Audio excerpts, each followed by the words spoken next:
السلام عليكم ورحمة الله. ازيكم حبايبي؟ عاملين ايه؟ هنعمل بقى النهاردة غدا كده سهل وبسيط وخفيف، ويعني حاجة كده ايه على القد. معايا بقى كرنبتاية صغننة كده، كنت بقى ايه قطعتها يعني وسبتها بقى ان هي قاعدة تتسلق مع بعضها وكده. وبعد كده قلت اما اجهز ايه الخضرة والحاجة بتاعتها يعني.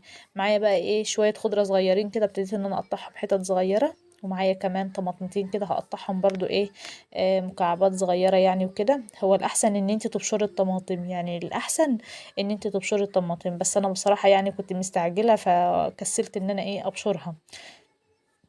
هنا بقى خلاص كنت قطعت الطماطم وحطيتها على الخضرة، وكمان معايا قرن فلفل كده كبير. الأحسن ان هو برضو يكون حامي، بس انا ما حبيتش ان انا احطه يعني إيه حرقه كده يعني عشان خاطر الاولاد وكده. هنا برضو ابتديت ان انا اقطعه حتت يعني، وبرضو لو انت عايزه ان انت تبشريه ابشريه، يعني الاحسن برضو ان هو يكون ايه مبشور. كنت مجهزه بقى شويه بطاطس كده، قلت ايه احمرهم جنب الكرنبيت وكده. قبل يعني ما احمر الكرنبيت في الزيت وكده، قلت اما استغل الزيت، لان زيت الكرنبيت انا بعده يعني ما بستعملهوش تاني لانه بيبقى يعني بيغمق مني. هنا بقى كنت سلقت خلاص الكرنبيط اهو وركنته على جنب لحد لما البطاطس ايه تبقى جاهزه معايا. هنا بقى يا حبايبي هبتدي ان انا بقى احط الكرنبيط في الخلطه الجميله بتاعتنا اللي احنا عملناها.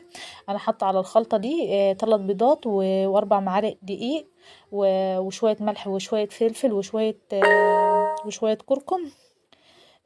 البهارات يعني اللي احنا بنستعملها وكده، هسيبها بقى واركنها على جنب.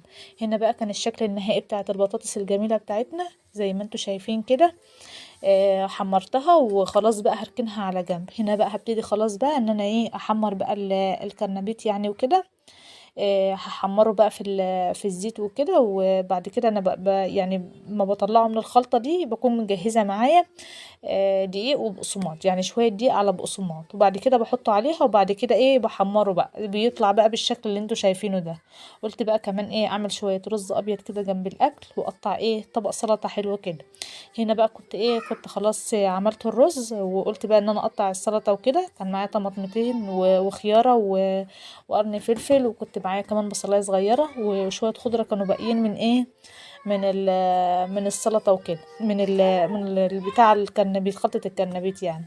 وده بقى يا حبايبي كان الشكل النهائي بتاع غدانا النهاردة. يا رب وجودي النهاردة يكون خفيف عليكم. لو وصلت لحد هنا ما تنسوش بقى المتابعة، وما تنسوش الاشتراك في القناة. ما تنسوش الصلاة على النبي في الكومنتات. دمتم في رعاية الله، مع السلامة.